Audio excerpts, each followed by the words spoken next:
Assalamualaikum warahmatullahi wabarakatuh. Selamat pagi semuanya. Di sini kelompok 8 akan mempresentasikan tentang hasil rangkuman dari buku yang sudah diberikan kepada dosen pengampu yaitu Bapak Catur. Di sini yang berjudul Keamanan dan Privasi Internet of Things. Sebelum lanjut ke materinya, mungkin kita akan memperkenalkan diri terlebih dahulu. Perkenalkan, Oke, perkenalkan, nama saya Muhammad Syihard dengan NIM akhir 1108 dari angkatan 23. Oke, next. dan saya sendiri perkenalkan, nama saya Muhammad Disbi Maulana Yusuf dengan NIM akhir 14 dari angkatan 24.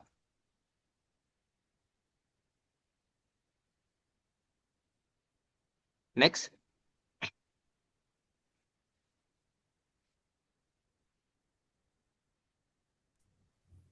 Baik, perkenalkan, nama saya Muhammad Rifki Nurizal dengan NIM akhir 1005 dari angkatan 24.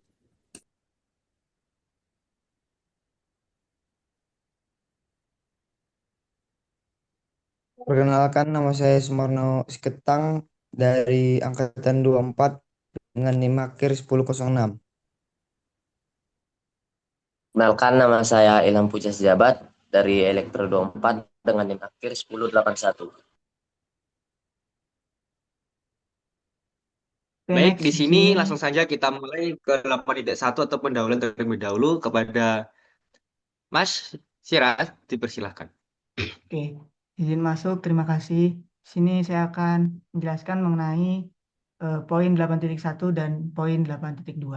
Di mana poin 8.1 yaitu berisi pendahuluan, di mana Internet of Things atau IoT ini menghadirkan kenyamanan dengan menjadikan objek fisik sebagai perangkat pintar yang mampu mendeteksi, berkomunikasi, memproses informasi, dan merespon di lingkungan.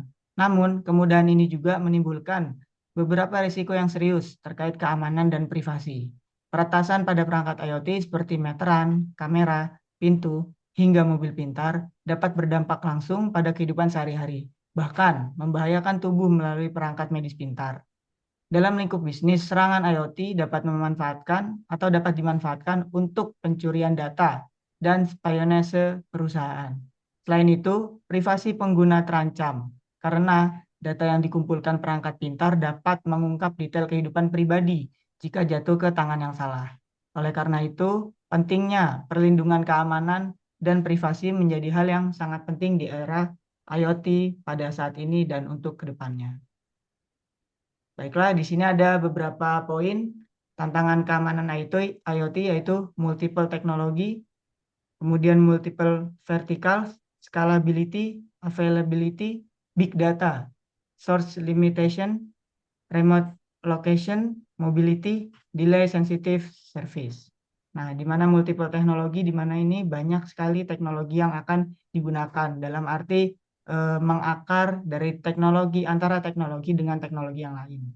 Begitupun yang lain, scalability yaitu skalabilitasnya, availability-nya itu yaitu ketersediaannya, adapun big data yaitu berupa banyaknya data yang dikumpulkan dari beberapa individu, resource limitation juga sama, remote location yaitu berupa remote atau kontrol yang ada pada suatu wilayah. Contohnya kita memberikan share location posisi kita. Terus mobility juga sama, hampir sama dengan remote location, serta delay sensitive service, yaitu adanya pelayanan secara sensitif atau lambatnya pelayanan secara sensitif itu sendiri. Baik, adapun selanjutnya. Baik, di sini adalah persyaratan keamanan IoT itu sendiri. Yang pertama ada kerahasiaan, ada integritas, ada autentikasi, ada ketersediaan, ada otorisasi, ada kesegeran, dan ada non-repudiasi, kerahasiaan ke depan, kerahasiaan mundur. Saya akan menjelaskan eh, singkat saja dari poin-poin ini supaya dapat dipahami. Jadi yang pertama ada kerahasiaan. Kerahasiaan ini ya pesan ini hanya bisa dipahami oleh penerima yang dituju seperti itu. Contohnya sensor suhu mengirim data ke server dalam bentuk transkripsi sehingga jika disadap isinya tetap rahasia. Jadi seperti itu. Jadi tidak bisa diketahui oleh orang lain. Yang kedua ada integritas. Integritas di sini adalah pesan yang dikirim tidak diubah atau dimodifikasi di tengah jalan. Jadi kayak data pembacaan material listrik itu memiliki tanda tangan digital untuk memastikan bahwa angka yang diterima server sama dengan yang dikirim meteran. Jadi seperti itu contohnya. Ada juga autentikasi. Autentikasi adalah memastikan keaslian identitas yang terlibat. Jadi seperti kayak pengguna menggunakan username dan password yang seperti kita ketahui pada umumnya untuk login di aplikasi, kendali kamera pintar mereka. Jadi eh, di autentikasi ini keasliannya identitas ini yang terlibat seperti itu. Habis itu ketersediaan. Ketersediaan adalah memastikan layanan dan fungsi tetap berjalan tanpa gangguan. Jadi memastikan layanan ini tetap aman. Habis itu otorisasi adalah memastikan identitas memiliki izin kontrol yang diperlukan. Seperti hanya admin jaringan saja yang diizinkan untuk mengubah konfigurasi router IoT seperti itu. Dan pengguna biasa hanya bisa melihat statusnya saja. Habis itu kesegaran. Kesegaran memastikan data yang digunakan adalah data terbaru dan valid. Habis itu non repudiasi, memastikan identitas tidak dapat menyangkal tindakan yang telah dilakukan. Habis itu ada kerahasiaan ke depan. Kerahasiaan ke depan ini atau kata lainnya adalah forward secret kalau nggak salah. Ya, forward secret. Sekresi, adalah kunci komunikasi yang lalu tetap aman meskipun kunci saat di, dikom, dikompromikan. Jadi seperti itu. Habis itu ada kerahasiaan mundur atau backward sekresi. Adalah identitas baru tidak dapat menjadi komunikasi yang terjadi sebelumnya. Seperti kayak perangkat baru yang bergabung ke jaringan tidak dapat membaca pesan yang dipertukarkan antar perangkat lain sebelum eh, dia online seperti itu. Next.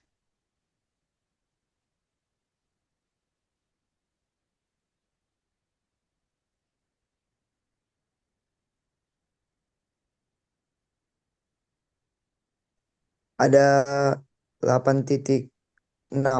Nama subjudul 1. Domain sensor. Sensi domain. Berisi objek pintar, smart objectives, mendeteksi lingkungan sekitar, mengumpulkan dan melepaskan data ke dalam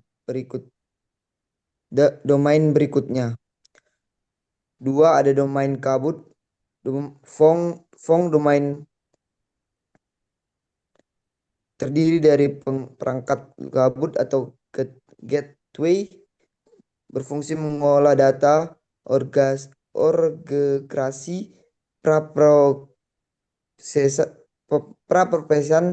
prosesan, penyimpanan, menjadi penghubung antara sensor dengan cloud, mengelola komunikasi antara objek pintar. Ada 3 domain awan, cloud domain, berisi server bebas untuk menyimpan komputasi skala besar, menyediakan aplikasi IoT dan layanan utama, bertugas memproses laporan data dari domain kabut. Arsitektur IoT dibagi ada 3, ada sensor, kabut, dan awan.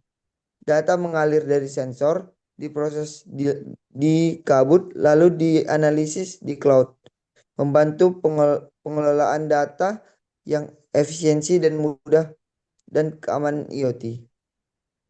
Next.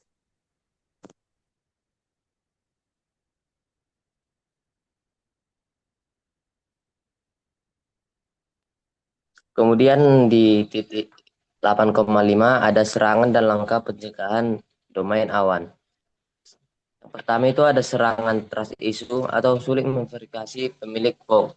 Dan langkah pencegahannya yaitu isolasi keras antar VM, yaitu cegah kebocoran data. Kemudian ada migrasi FM via internet atau lebih rawan dibanding cloud. Langkah pencegahannya enkripsi atau autentikasi VM saat migrasi. Kemudian ada DOS attack, itu lebih mudah karena kapasitas rendah.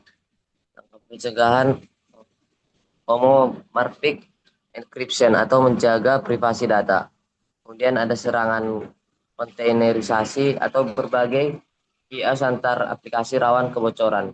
Langkah pencegahannya yaitu deteksi dan mitigasi DOS dengan sistem distribusi. Next.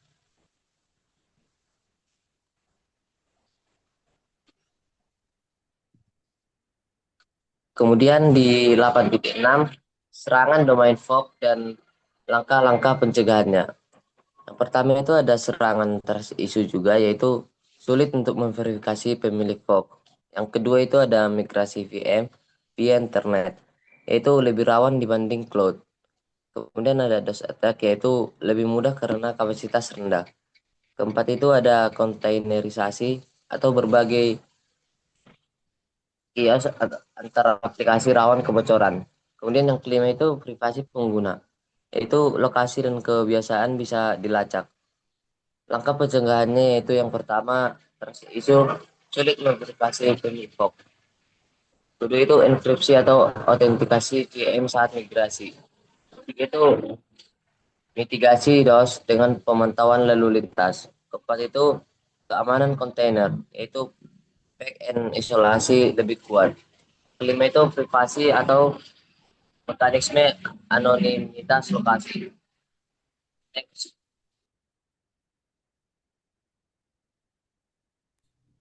Baik, di sini saya akan menjelaskan mengenai sensing domain attack and countermeasure. Nah, pada bagian ini kita membahas tentang serangan yang bisa terjadi di sensing domain. Nah, apa itu sensing domain? Sensing domain yaitu bagian IoT yang berisi sensor-sensor pintar yang mengirim data ke perangkat fog. Nah, serangan di domain ini cukup berbahaya karena terjadi langsung di level perangkat, jadi bisa mengganggu aliran data sejak dari sumbernya. Ada 4 serangan utama. Yang pertama ada jamming attack. Nah, ini adalah serangan dengan mengganggu sinyal komunikasi sehingga sensor tidak bisa berkomunikasi dengan benar. Cara mengatasinya biasanya dengan menggunakan teknik frekuensi hooping atau split spectrum supaya komunikasi bisa lebih tahan gangguan. Nah, yang kedua yaitu ada vampire attack. Nah, di vampire attack ini sesuai namanya, serangan ini menguras daya sensor. Misalnya, dengan memaksa perangkat terus bekerja atau flooding pesan, solusinya adalah rate limitation, yaitu memverifikasi paket agar tidak ada yang mencurigakan. Nah, serangan yang ketiga yaitu ada selective forwarding attack. Dalam kasus ini ada node jahat yang berpura-pura meneruskan data, tapi justru malah membuang paket. Nah, untuk melawannya, kita bisa menggunakan patch redundancy. Nah, dan checkpoint acknowledgement sehingga kalau ada paket hilang bisa langsung terdeteksi oleh perangkat. Dan serangannya terakhir yaitu ada sinkhole attack. Nah, node jahat mengaku sebagai jalur tercepat sehingga semua trafik diarahkan ke sana. Dampaknya data bisa dicuri atau dihapus. Nah, cara pencegahannya antara lain dengan analisis routing dan banyak node dan penggunaan IDS. Nah, apa itu IDS? IDS adalah Intrusion Detection System. Nah, jadi intinya serangan di sensing domain fokus pada gangguan komunikasi, konsumsi daya, dan manipulasi routing. Semua ini bisa diantisipasi dengan teknik proteksi jaringan yang cerdas. Nah, selanjutnya, pada 8.8 kita membahas mengenai summary and future direction. Nah, summary and future direction ini adalah ringkasan sekaligus arah pengembangan di masa depan. Kesimpulannya, keamanan IoT itu harus diperhatikan di semua domain, cloud, fog, maupun sensing. Kalau kita mengabaikan aspek ini, maka risiko penyalahgunaan akan sangat besar. Karena hampir semua benda fisik sekarang terhubung ke internet. Untuk masa depan, ada beberapa fokus penting. Pertama, fog domain security. Karena fog adalah penghubung antara cloud dan sensor. Maka keamanan di level ini akan sangat krusial. Dan yang kedua, perlu kolaborasi pertahanan antara domain. Jadi cloud, fog, dan sensor harus bekerja sama dalam mendeteksi serangan, bukan berdiri sendiri-sendiri. Yaitu cloud hanya cloud, fog hanya fog, sensor hanya sensor. Jadi ketiga unsur ini harus bekerja sama untuk mendeteksi serangan agar keamanan yang berada di sistem itu akan menjadi sangat kuat. Yang ketiga, pengembangan lightweight cryptography dan lightweight security protocols. Kenapa perlu lightweight? Karena perangkat IoT biasanya punya keterbatasan daya dan kapasitas. Jadi kita butuh enkripsi dan protokol aman yang hemat resource. Dan yang terakhir, digital forensik di IoT. Ini penting untuk investigasi jika terjadi insiden, misalnya untuk melacak perangkat pintar yang disusupi atau digunakan dalam serangan.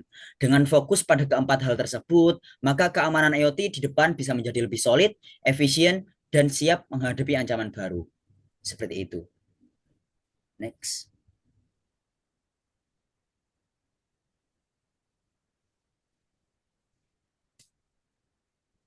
Baik, di sini kita sampai ke bab kesimpulan